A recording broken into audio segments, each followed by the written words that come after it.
Alors, Shalom Ouvracha. Aujourd'hui, on va parler, Be'ezrat Hashem, des halachot de Ohel toujours. J'espère que ce sera le dernier cours, ou s'il reste encore un petit quelque chose qu'on n'aura pas dit, on essaiera de terminer la semaine prochaine rapidement.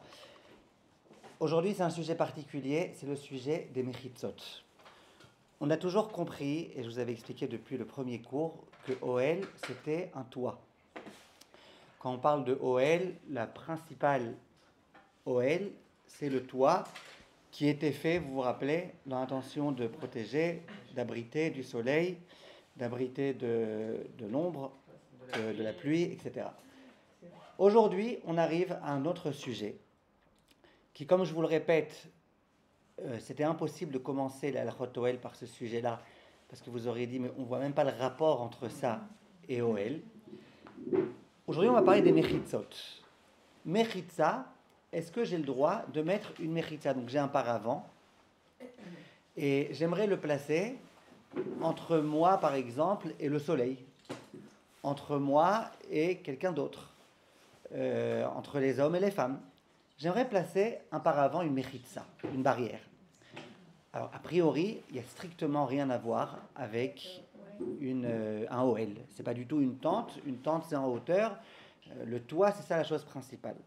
Viennent Chachamim et ils disent, tu as raison, mais il y a un cas dans lequel, même quand tu fais une mechitza, ça ressemble un petit peu à OL.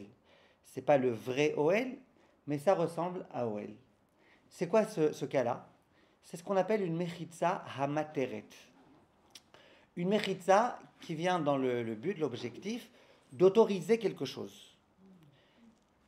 C'est avec un tav. Les hatir, qui vient permettre, qui vient autoriser. Moutar, c'est quelque chose qui est autorisé, qui vient autoriser quelque chose. De quoi il s'agit exactement? Alors d'abord, je tiens à vous préciser quand même qu'il y a l'un des grands rabbinim que vous connaissez, Rashi Akadosh. Lui, il dit non, ça n'existe pas. Vous pouvez complètement oublier, ça n'existe pas. OL dans les mechitzot. Mais il y a d'autres rishonim qui disent que oui, il y a un problème de OL dans une mechitza à materet. Et c'est dans ce sens-là que le Shulchan Aruch va trancher. Je vous lis tout de suite le Shulchan Aruch, comme ça on commence à comprendre de quoi il s'agit.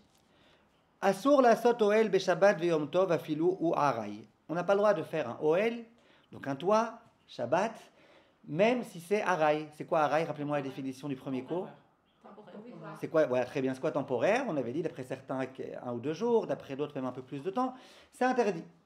Vient Shulchan Aruch et dit, donc on est toujours Siman Shin Tet Vav Saïf Aleph, Vedavka Gag, uniquement le toit. Aval mechitzot, mutar. De faire des mechitzot, c'est permis. Je précise tout de suite, halakha le maaseh, même si tu fais une mechitza pour te protéger du soleil, tu es assise par terre par exemple, et tu as le soleil qui n'est pas encore au zénith, qui est sur le côté, et tu aimerais placer une mechitza entre toi et le soleil, tu as le droit. Tu es dehors, il y a un peu trop de vent, tu aimerais bien mettre 4 mechitzot des 4 côtés pour te protéger du vent, tu as le droit. Quand tu as une mechitza qui est non pas un toit mais une mechitza, même dans le but de te protéger de tout ce que tu veux, Shalom Ouvracha, il n'y a aucun problème. Vient le Shulchan Aruch et dit, et là imken, à moins que Naasit, qu'elle ait été faite, lehatir souka ou lehatir tiltul, pour autoriser une souka ou pour autoriser tiltul, de se déplacer. C'est quoi le cas? J'ai une souka qui ne tient que en 2 mechitzot. Maintenant, on sait qu'une souka qui a 2 mechitzot, elle n'est pas cachère. Combien il faut de mechitzot pour une souka? Combien de barrières? Combien de murs? 3. Une fois que j'en ai 3, le 4e, c'est stam, il n'est pas obligatoire. Donc j'ai une souka qui n'a que 2 mechitzot. En d'autres termes, ce n'est pas une souka. On est pendant Sukkot, pendant Yom Tov, pendant Shabbat, et j'aimerais pouvoir manger dans ma souka. Donc je dis, c'est quoi le problème? Merci. Il y a ici un paravent dont on se sert parfois pour séparer entre les hommes et les femmes. Je vais le mettre, je vais le placer comme ça, dans l'intention que ça reste fixe pendant tout Sukkot. Je vais le placer là-bas. Comment on appelle ça? Mechitza amateret. Jusque-là, tu n'avais pas le droit de manger dans cette souka parce que ça s'appelait pas une souka. Maintenant, tu as créé une souka. Autre cas que dit le Rama, le Shulchan Aruch, excusez-moi, pour autoriser à se déplacer. On est dans le domaine public, on aimerait se déplacer, pas se déplacer, déplacer des choses, déplacer des objets. On sait que dans le domaine public, on n'a pas le droit. On dit, c'est quoi le problème? On va mettre des mechitzot. entre ma maison et rue Intel, je vais placer des mechitzot, shalom uvracha, l'une après l'autre. Et comme ça, on aura le droit. Est-ce que vous êtes d'accord que ces mechitzot-là, elles vont être matirot, elles vont autoriser le déplacement. Vient le Rama, et il dit, Aval, mechitza, ana aset, letzniut be'alma, share.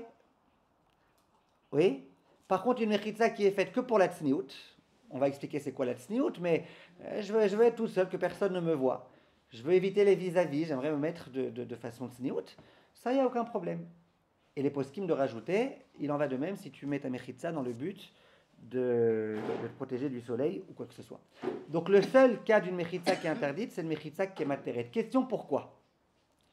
Vient le Chafetz Chaim sur place et il explique. Si vous voulez, je vous lis dans les mots, comme ça c'est encore mieux. Il dit De'az chashiv ach mechitza kebinyan. Il dit quand j'avais une souka qui avait que 2 mechitzot et que moi j'en ai rajouté une, et que grâce à ça j'ai une souka, c'est considéré comme étant un binyan. J'ai construit. J'ai construit quoi? Une souka. Jusque-là, j'avais pas une souka. Maintenant, grâce, tu vas me dire, mais j'ai rien fait, j'ai juste rapproché un mur de quelque part à ailleurs.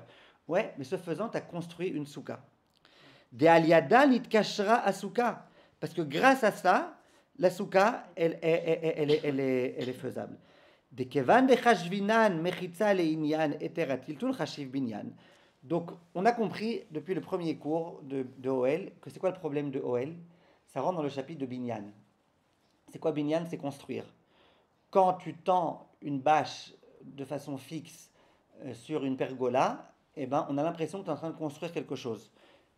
N'est-ce pas? Et tu construis quelque chose, Béhémet. Tu construis quelque chose. Donc, c'est pas le Hav, mais c'est la Tolada. Ça s'appelle tu as construit. Maintenant, quand je viens et qu'en me servant de quelque chose qui n'est pas un toit, je crée quelque chose, eh ben, ça rentre un petit peu dans le cadre de binyan. Voilà pourquoi c'est interdit.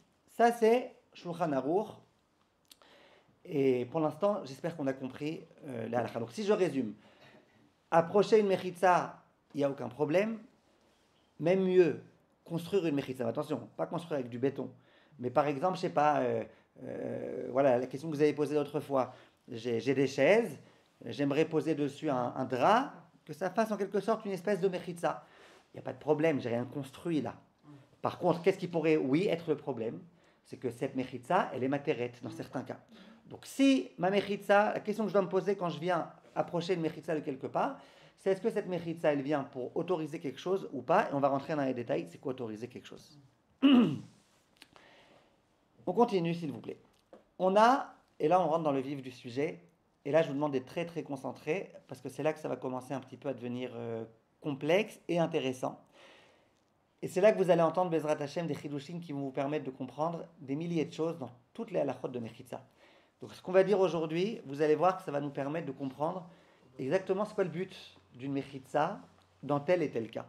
Donc Bezrat Hashem, vous allez apprendre des nouvelles choses, à moins que vous les saviez déjà. Il y a un rave qui s'appelait le Maharam. C'était l'un des Rishonim. Le Maharam, il se trouvait dans une chambre, visiblement dans une chambre qui avait beaucoup de Sfarim, vous imaginez bien, il étudiait beaucoup la Torah. Et il n'avait pas une grande maison, il n'avait qu'une pièce. Et quelquefois, il avait besoin en pleine nuit d'aller aux toilettes. Il ne pouvait pas sortir dehors, je ne sais pas exactement pourquoi, on ne raconte pas dans l'histoire. Donc, il devait faire ses besoins dans une pièce dans laquelle il y avait des Sfarim. Maintenant, de faire ses besoins devant des Sfarim, c'est interdit. Que faisait le Rav? Donc, en semaine, eh ben, il dressait une mechitza. Il plaçait une mechitza, une barrière entre les Sfarim et lui, et il faisait ses besoins là où il faisait. Le problème, c'est Shabbat. Shabbat, comment je peux faire pour pouvoir dresser cette mechitza? Mettre la mechitza tout Shabbat, il voulait pouvoir avoir accès à ses Sfarim, à ses livres. Donc, qu'est-ce qu'il faisait? Alors, il avait un conseil. Il avait une espèce de mechitza qui pouvait être soulevée et rabattue, d'accord, et rabaissée, et il laissait ouvert un tefar.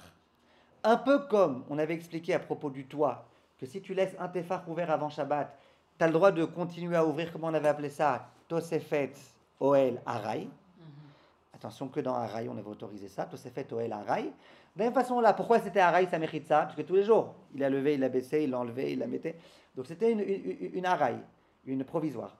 Donc il laissait ouvert depuis vendredi avant Shabbat un tefach, donc il avait accès à ses livres, et Shabbat, il avait besoin d'aller aux toilettes, il soulevait la mechitza, ou alors il la rabaissait, peu importe. En tous les cas, il s'arrangeait pour pouvoir avoir une mechitza entre lui et ses sfarim. Question, pourquoi il ne mettait pas toute la mechitza pendant Shabbat? Réponse, c'est une mechitza amateret. Pourquoi c'est une mechitza amateret? Parce que sans la mechitza, il ne pouvait pas faire ses besoins. Il y a des sfarim akdoshim. D'accord? S'il y avait Harry Potter, il aurait pu faire. Mais c'est des sfarim de Torah. Donc, face à des sfarim de Torah, on n'a pas le droit de faire ses besoins. On n'a pas le droit de faire ses besoins. Et donc, grâce à la mechitza, il va pouvoir faire ses besoins. Ça s'appelle mechitza amateret. Vient le Rama, Rabbi Moshe Isserles, et il tranche cette halakha. Je vous lis dans les mots. Ah, donc on est toujours dans le même saïf, hein. Il parle de la mechitza amateret, d'accord? Et il dit Aval asur la sot mechitza bifne or aner. Il dit mais c'est interdit de faire une mechitza devant la bougie.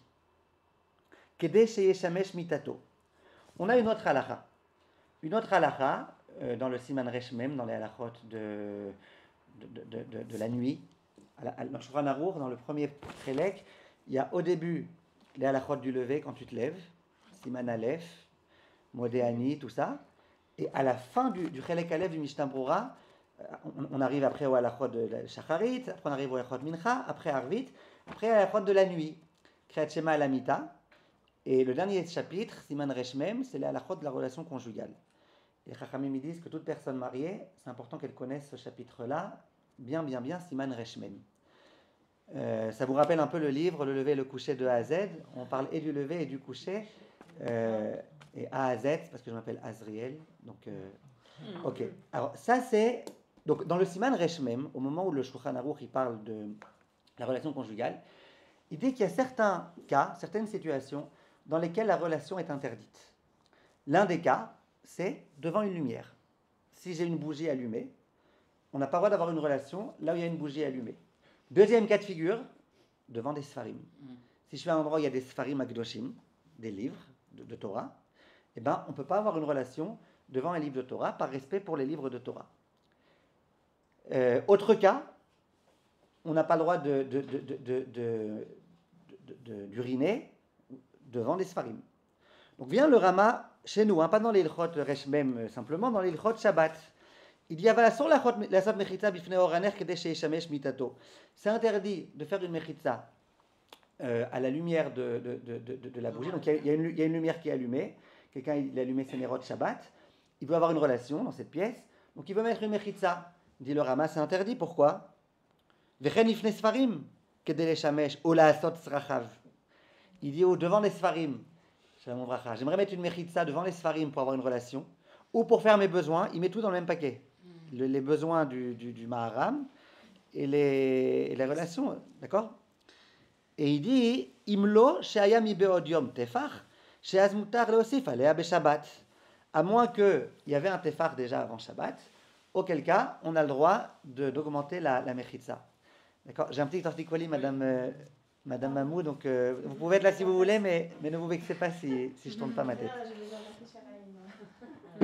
Ça, c'est le principe du Rama. Donc, le Rama est très clair.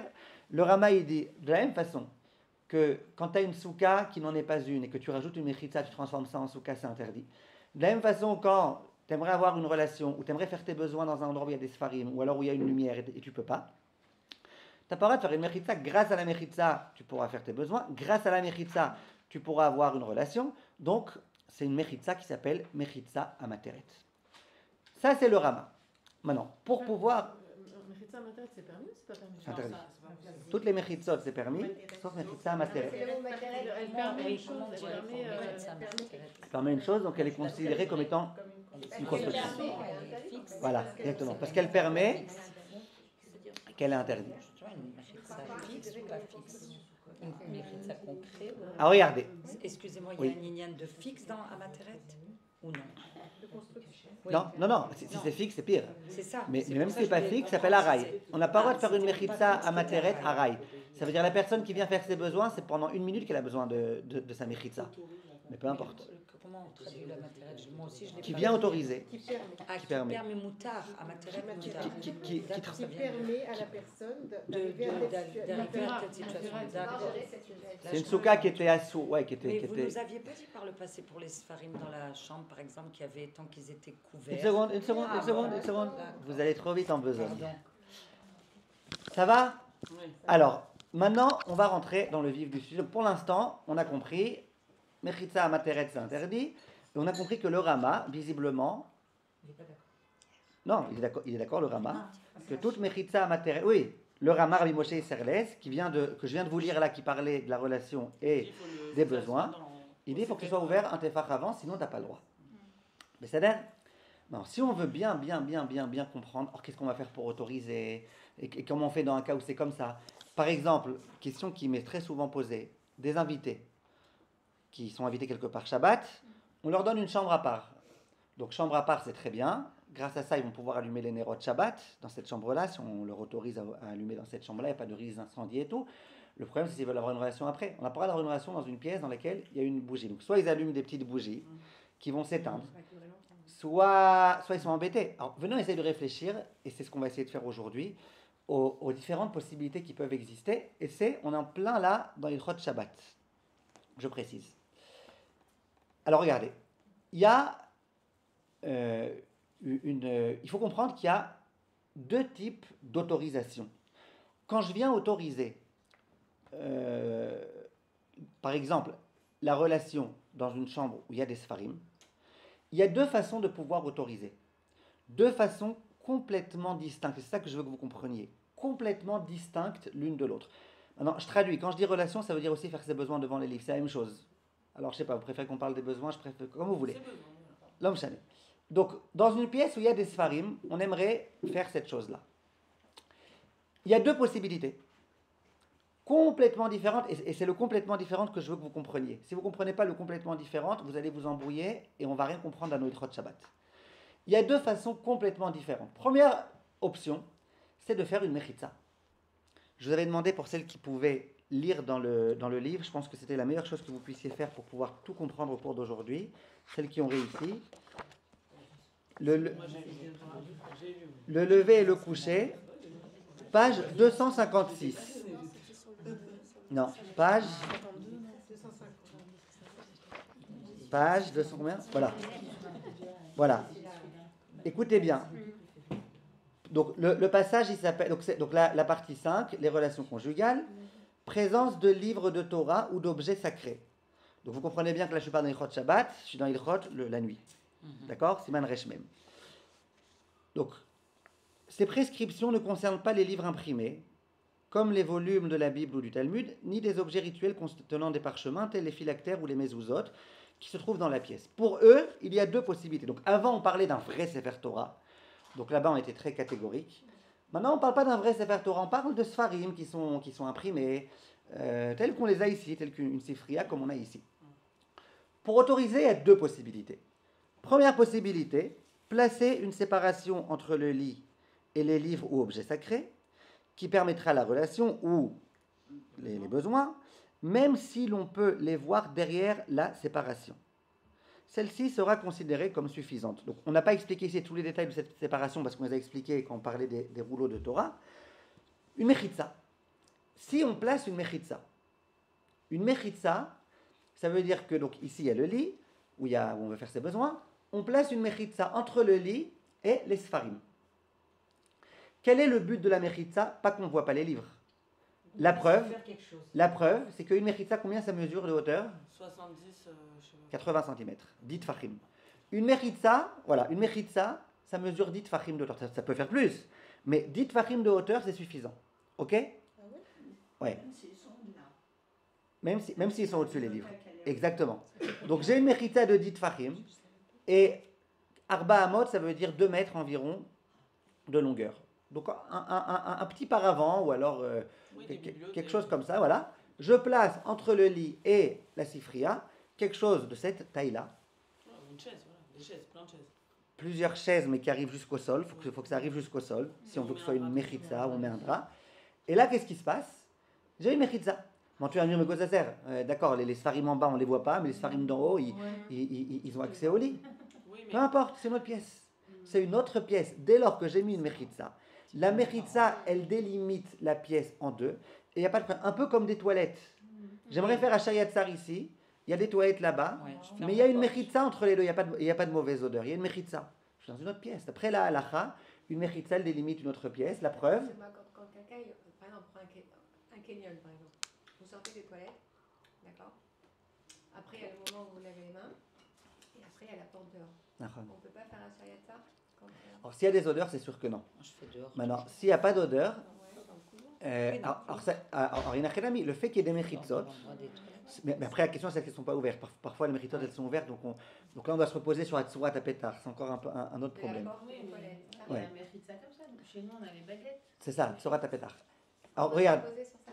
hein, On peut se reposer sur ça si on fait la bracha. Vaut mieux la faire dehors. vaut mieux dehors. Ouais. On peut trouver ça s'il n'y a pas d'odeur. En général, on préfère que les portes elles soient fermées quand même. Non, mais aussi. c'est pas seulement. Oui. oui, mais Est-ce que c'est pas seulement non plus pour faire les chilates aussi, Bah ouais, c'est pas c'est ça. problématique? Parce que moi, j'ai par exemple, j'ai. Non, pour Netila, c'est une tsurat à pétard, ça tout le monde se repose Est-ce que dessus. je dois faire des tilates quand quelqu'un fait sa douche à côté, par exemple? Ouais, alors, regardez. On a écrit un livre. Ouais. C'est parti là. Ben oui. Alors regardez, on a écrit un livre. C'est Le fait pour lever rester et le question. coucher de A à Z, dans lequel, ça c'est vraiment une petite partie à la fin de la relation, mais tout le reste du livre, on parle beaucoup de toutes ces choses-là. Donc si vous voulez, vous regarderez, si vous avez des questions, avec plaisir, mais venez, on s'embrouille pas, sinon on va partir dans hors sujet. Donc, Ah, il faut que vous en rameniez. ah, Ouais. ben, je vous ai donné envie, je suis un bon commerçant. Non, D'accord. en fait, je crois que j'en avais, c'était mien. La semaine prochaine, la semaine prochaine, alors je vous en ai J'ai besoin. cru que vous avez vendu, enfin, la semaine dernière. Ouais, j'étais en rupture, mais j'en ai recommandé, je les ai Je reçus. vous conseille parce que c'est un des Ils m'ont envoyé un quand de vos même meilleurs le livres. Todarabah. Ouais. Venez, on continue s'il vous plaît. Ouais. Le but de la mechitza, Hyper clair. c'est de transformer la pièce en deux pièces. Donc là-bas, il y a des livres de Kodesh, ok, ils sont dans une autre pièce. Un peu comme si, imaginez que par exemple, vous voulez avoir une relation dans l'autre pièce, et que la porte elle est ouverte, et que les livres ils pourraient vous faire coucou, il n'y a pas de problème. Le problème, il n'est pas là. Le problème, on est dans une autre pièce. Donc dès que j'ai mis une mechitza, c'est une autre pièce.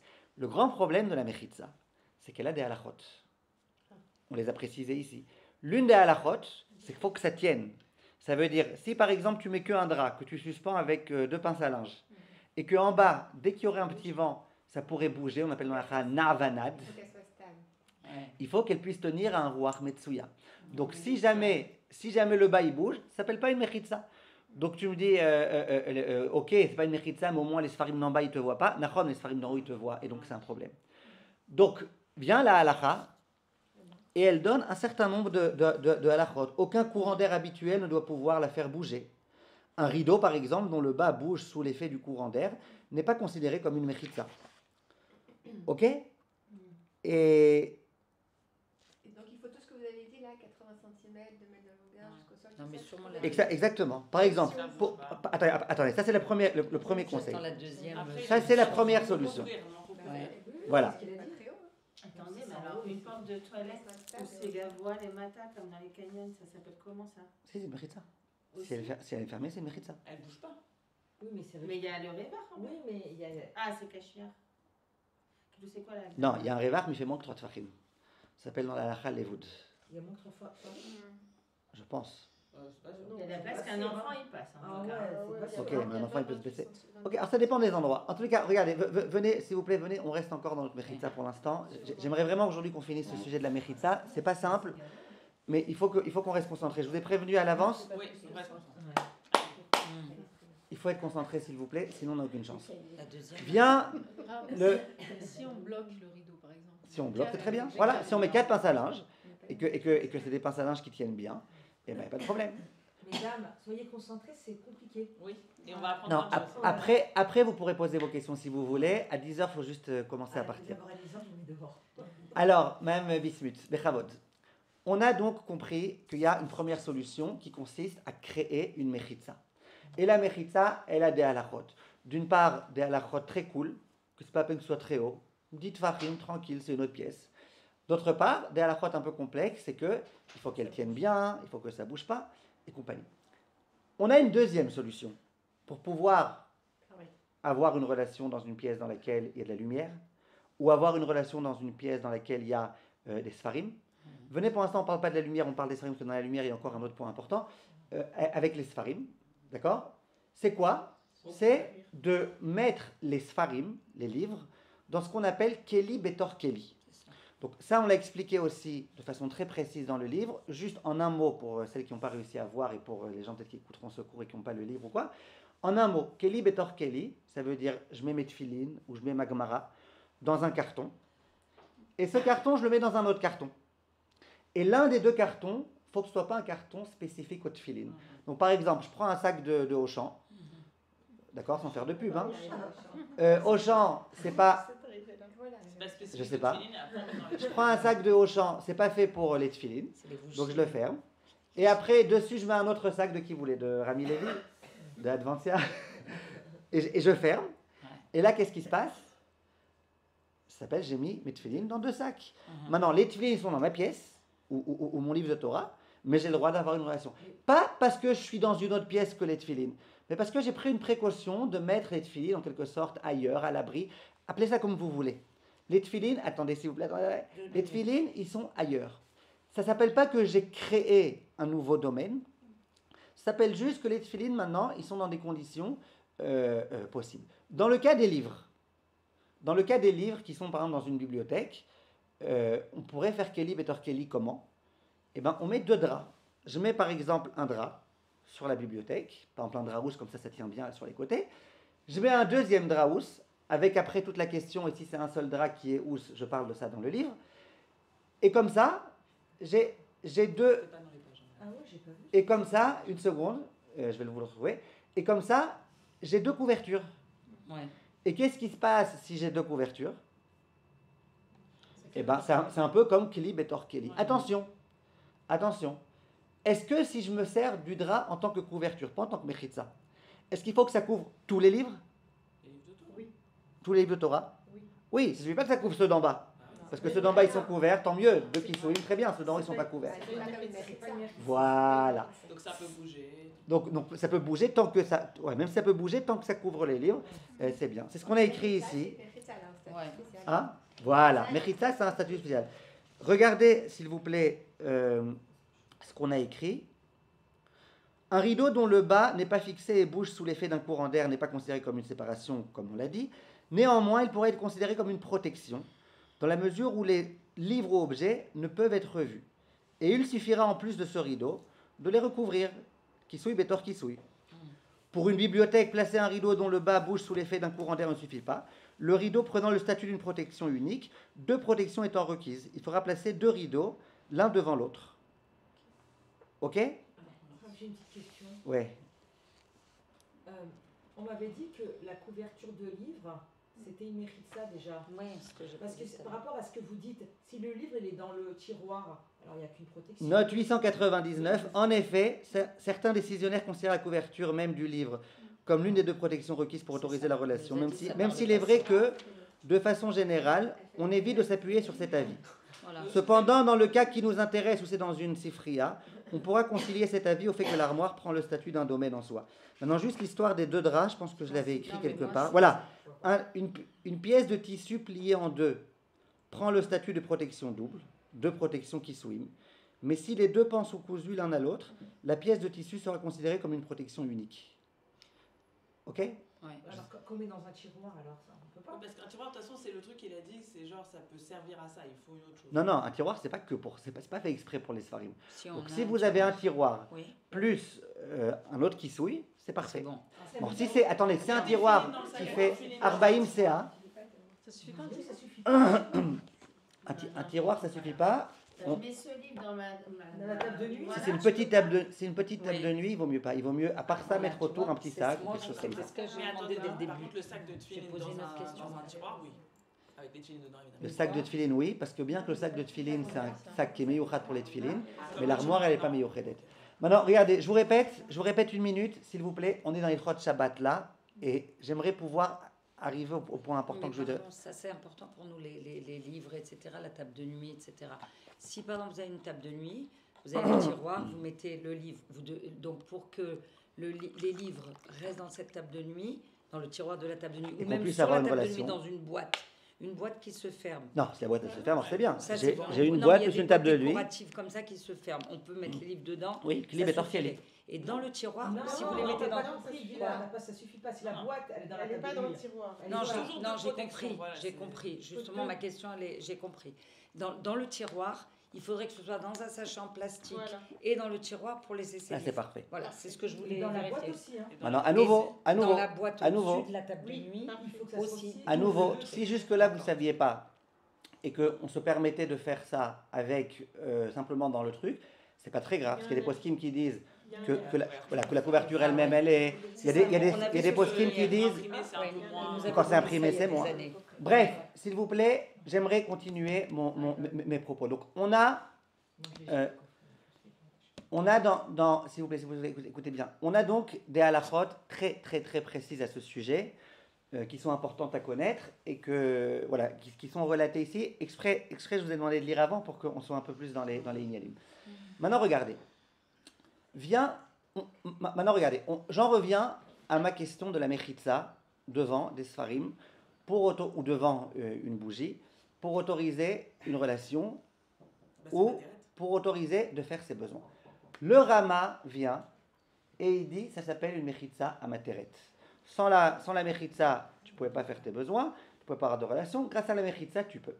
Vient le Magen Avraham. Et maintenant, s'il vous plaît, vous me laissez 5 minutes que en écoutant.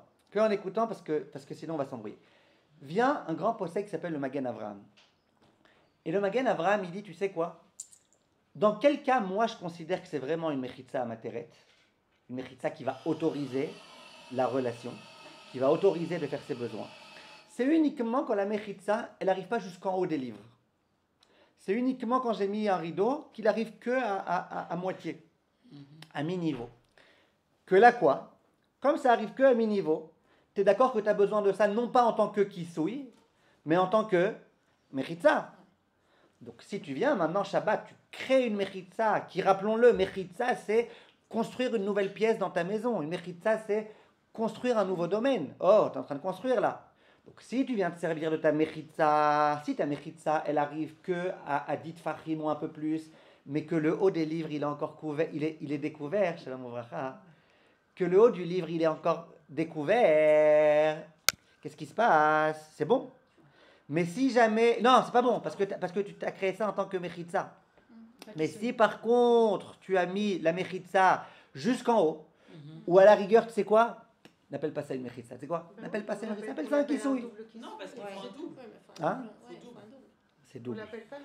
Ok, c'est double. Alors c'est double, très bien, c'est double, mais par exemple, tu pourrais encore te reposer sur le... vous savez quoi? Pour un air, par exemple, ça va bien que ce soit double. Pour un air, pour une bougie. Je prends un paravent, je le mets dans la mirpesset et je mets des gens à dormir là-bas. Et il y a moi un Ron Sfarim dans le salon. Voilà. Dans le salon, il y a une mirpesset, c'est des chaleurs de pièce. Comment? Ah, dans le salon. Oui, dans le salon, oui, bien sûr, je Ok. ne laisse pas dormir. Nachon. Non, c'est fermé. Nachon. Non, c'est fermé. Non, chez moi, c'est fermé. Voilà, paravent, c'est Je mechitza. prends un paravent, Ouais. mais... Donc encore une fois, le paravent... Non, Non, mais je vous ai demandé de mettre deux secondes. Très bien. Le paravent, c'est une mechitza.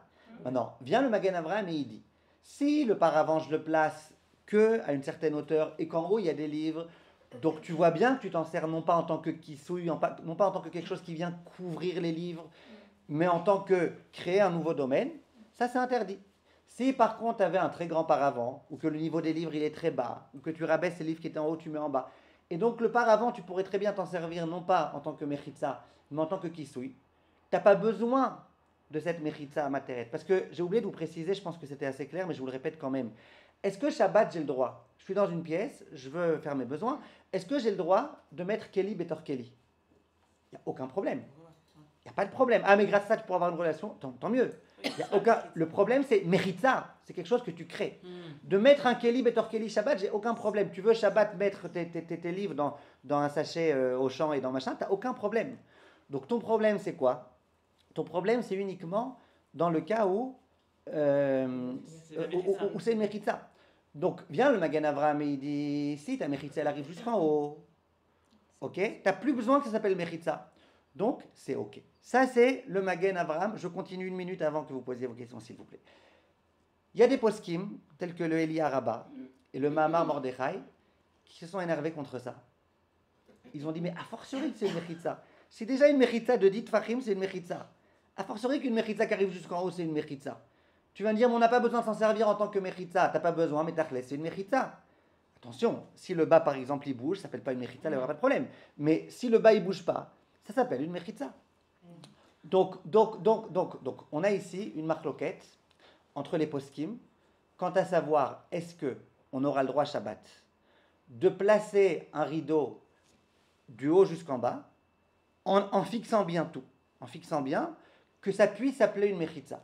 Le Chafetz Chaim dit en cas de nécessité, on peut se reposer sur ça. Par exemple, vous n'avez pas de drap à mettre, vous avez que un grand paravent. Le paravent, il recouvre tous les livres. D'accord? S'il ne recouvrait pas tous les livres, alors là, ça s'appellerait que vous vous en servez en tant que mechitza, c'est un problème. S'il recouvre tous les livres, alors là, vous avez sur qui vous reposez le Magen Avraham pour dire ok, moi je ne m'en sers pas en tant que mechitza parce que même sans mechitza, j'aurais pu m'en servir. Le Chafetz Chaim il dit qu'en cas de nécessité, on peut se reposer sur ça. Je termine mon exposé en vous ramenant la troisième opinion. Troisième opinion, et c'est l'opinion la plus cool, c'est le Rav Ovadia. Le Rav Ovadia, attention, le Ben Ishraï, il n'est pas d'accord avec lui. Le Ben Ishraï, il est d'accord avec tout ce que je viens de vous dire maintenant. Le Rav Ovadia, il a une troisième opinion. C'est une opinion qui est rapportée dans les propos du Magen Avraham, mais le Rav Ovadia, il tranche comme ça. Il dit, une mechitza amateret, c'est vrai dans le cas d'une souka, où tu n'as que 2 tfanot et tu viens rajouter un dofen. C'est vrai dans le cas du domaine public, où tu ne pouvais pas porter, et maintenant grâce à tes mechitzot, tu peux porter. Mais dans le cas de la relation, dans les cas de faire ses besoins, il dit, ça ne s'appelle pas mechitza amateret. Pourquoi? Écoutez bien pourquoi. Pour plusieurs raisons. La raison principale, c'est de dire, par exemple, les Sfarim, c'est vrai que j'ai fait une mechitza, que j'ai mis une mechitza entre les Sfarim et moi, mais j'aurais très bien pu m'arranger autrement. C'est-à-dire, j'aurais pu avoir une relation en m'arrangeant autrement. J'aurais pris tous les livres, je les aurais mis dans des sacs en plastique. Et j'aurais pu avoir une relation. La bougie. Dans la bougie, je vous précise juste, je l'ai écrit dans le livre, mais je vous le précise juste pour celles qui n'ont pas pu lire. Dans la bougie, il y a 2 problèmes. Il y a un problème, c'est d'avoir une relation devant une bougie. Le deuxième problème, c'est d'avoir une relation à la lumière. La relation, elle doit avoir lieu dans l'obscurité. C'est à cause de ça que la bougie s'interdit pas. Non, justement, il y a 2 problèmes dans la bougie. Premier problème, c'est la bougie en elle-même. Il y a écrit dans la Gemara que c'est dangereux d'avoir une relation à la bougie. Les raisons, j'imagine, c'est goulistiotes. D'accord? Mais donc, c'est la bougie, excusez-moi, ou ça peut être une ampoule? C'est auto d'abord? Non, bougie. Bougie, c'est interdit. Bougie, je sais pas. Bougie, c'est interdit. Donc, à nouveau, c'est la même histoire. Si le problème, si je recouvre la bougie, par exemple, par exemple, je prends quelque chose et je recouvre au-dessus de la bougie sans l'éteindre, évidemment, on n'est pas en Shabbat, sans l'éteindre. Il y a des trous, il y a de l'air, sans l'éteindre. Ça m'autorisera la relation, bien que je n'ai pas mis de mechitza. Par contre, si je veux pouvoir avoir une relation, et ça aussi on en a parlé dans la suite là, des pages que je vous ai demandé de lire, si on veut avoir une relation, là il y a une bougie, et que je mets une mechitza de dit fachim, même si la bougie elle est au-dessus de la mechitza, je suis dans un autre domaine. Tu vas me dire quoi? Mais il y a de la lumière. Oui. Ok, il y a de la lumière, ça, il y a des possibilités de se couvrir sous le drap et compagnie et compagnie. On parle de tout ça, des cas de nécessité et compagnie. Donc ce que je viens vous expliquer, c'est exactement ce point-là. Le Rav Ovadia, il dit, pourquoi tu veux me dire que cette mechitza, elle est mechitza à materet? Sans cette mechitza, tu aurais pu couvrir ton air et avoir une relation. Donc le Rav Ovadia, il dit, dans une souka, c'est pas vrai. Dans une souka, tu n'as pas de souka sans ça. Ça crée la souka. Sans ça, y a pas, tu me dis, tu aurais pu aller dans une autre souka. Ok, mais ta souka sans ça, c'est pas une souka. Donc, tu as créé une souka. Là, j'ai créé quoi? J'ai créé de pouvoir avoir une relation. De toutes les façons, j'aurais pu m'arranger avec d'autres façons permises pendant Shabbat pour avoir une relation. Ouais. Donc, le Rav Ovadia... J'ai pas compris la souka. Comment vous faites dans la souka? Qu'est-ce qui se passe? Justement, une souka, comme tu peux pas... Si en mettant la troisième mechitza, tu as créé la souka, sans cette mechitza, tu n'aurais pas eu de souka. Tu n'aurais pas pu mettre un drap, tu n'aurais pas pu mettre autre chose. Alors que l'autre truc de la lumière ou des sarim, en fait, c'est que c'est pas, il ne faut pas que tu aies 2 pièces pour avoir la chose. Il faut juste que tu sois distinct. Tu peux être distinct grâce à une mechitza, grâce à des emballages. Voilà. Et il dit le Rav Ovadia, en dehors de ça, il ramène une autre svara. Il dit, la souka, quand j'ai mis un dauphin, j'ai une souka. C'est-à-dire que ma mechitza à ma terette, elle transforme quelque chose qui n'était pas souka en souka. Et pendant tout soukot, ça sera une souka. C'est-à-dire pendant tout le temps où il y aura cette mechitza, ça sera une souka. Il dit par contre, un couple, il veut avoir une relation dans une pièce où il y a des sfarim, il met cette mechitza. Tout Shabbat, elle va être là. Combien d'heures cette mechitza, elle va être mechitza à ma terette qu'au moment de la relation? Avant la relation, j'en ai bichal, elle ne me sert à rien cette mechitza. Après la relation, elle me sert strictement. C'est pas comme dans la souka où à chaque fois que je suis dans la souka, j'ai besoin de cette mechitza. Là, cette mechitza, elle est utile qu'au moment où je veux faire mes besoins dans le cas du maharam, que dans le cas de la relation. Donc, le Rav Ovadia, lui, de façon très très claire, il dit moi je pense pas comme le Rama. Moi, je pense pas comme le Rama. Il dit le Rama, c'est une khumra. Il dit moi, je pense qu'il n'y a aucun problème, même de mettre une vraie mechitza le jour de Shabbat, dans le but, je répète, ou que cette mechitza ne soit pas matérette. Le Rav Ovadia, il dit de mettre dans tous ces cas-là qu'on vient de mentionner, à part la souka et le fait de porter dans le domaine public, ça ne s'appelle pas une mechitza. Et là, j'arrive. Donc, on a compris, grâce à nos propos, donc, d'après Rav Ovadia, tout le pile-poule que je vous ai fait, ça arrive au niveau des sfarim, pas au niveau des sfarim, ça ne change strictement rien. Pour Rav Ovadia, tu as le droit de prendre un vrai paravent qui mesure 10 tfachim de hauteur, arba amot de longueur, les mettre devant une mechitza où il y a des sfarim qui sont au-dessus, donc tu t'en sers mamash en tant que mechitza, et avoir une relation. Pour Rav Ovadia, il n'y a pas de problème. Ça s'appelle pas mechitza. Hein? Ça s'appelle pas mechitza, ça s'appelle mechitza, mais c'est pas une mechitza matérette. C'est une mechitza. Par contre, pour les poskim ashkenaz ou pour le ben Ishraï, je n'aurais pas à faire ça.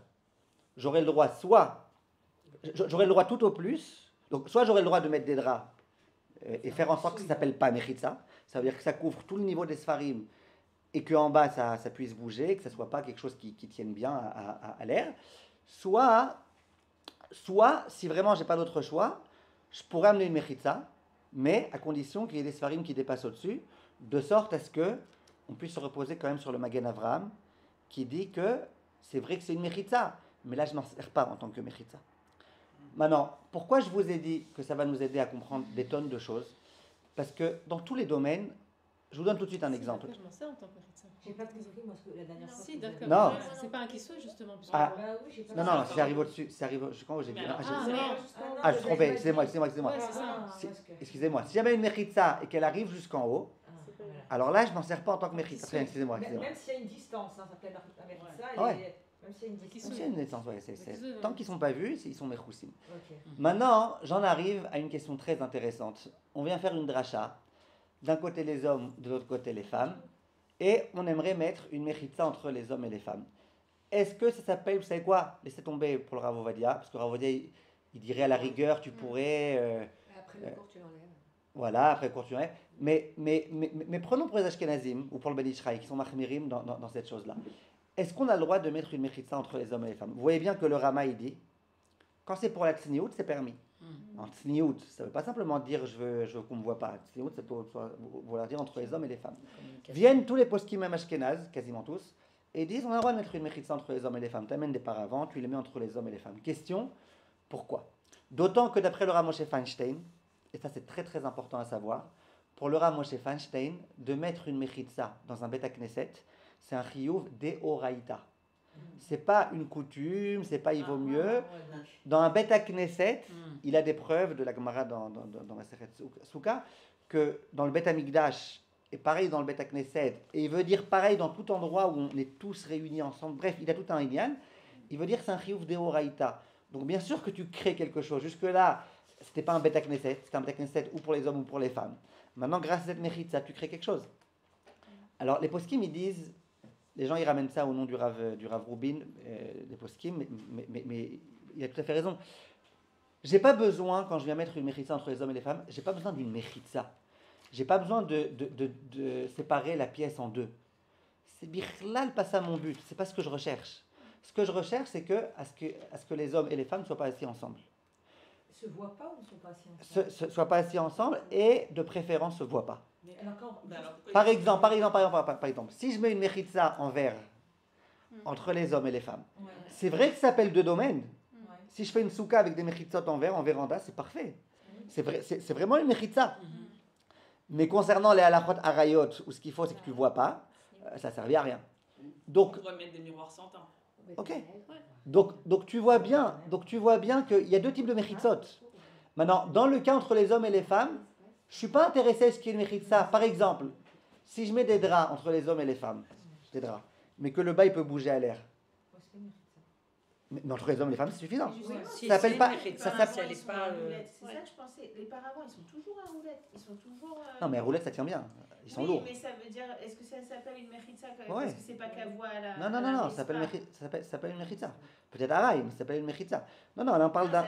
Mais elle est permise, puisqu'elle n'est pas fixée au sol ou quelque chose comme ça. Oui, Alors je répète, si vous amenez ça pour autoriser une relation, c'est interdit. Si, pour les Ashkenazim. Si vous amenez ça pour cachériser votre souka, c'est interdit d'après tout le monde. Si vous avez une souka avec Madame Bismuth avec 3 tfanotes et que vous voulez maintenant amener ce paravent en tant que 4e, aucun problème parce qu'on n'a pas besoin. Aucun problème puisqu'on n'a pas très bien. Aucun problème parce qu'on n'a pas besoin. Même si tu t'en sers pour avoir un peu moins de courant d'air et tout, aucun problème. Donc, ce que je veux que vous compreniez, c'est bien ça. Il y a quelque chose qui s'appelle mechitsa. Il y a quelque chose qui s'appelle, par exemple, une mechitsa, pour que ce soit mechitsa, il faut que ça arrive jusqu'au sol ou à 3 tfachim du sol. D'accord, si par exemple la mechitsa elle arrive à 5 tfachim du sol, ça ne s'appelle plus une mechitsa. En tant que ilchot mechitsa, ça ne te cacharisera pas ta souka.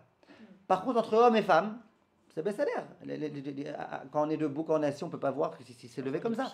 Donc, il n'y a pas de problème. Ça veut dire, là, entre hommes et femmes, on n'a pas besoin de mechitsa en tant que mechitsa. On a besoin de ne pas voir. Donc, le fait est qu'on se sert d'un paravent et que ce paravent, il pourrait aussi servir à délimiter. Mais la personne au monde ne se sert de ça pour ça. Par exemple, je vous donne un exemple. Un autre exemple, complètement aucun rapport.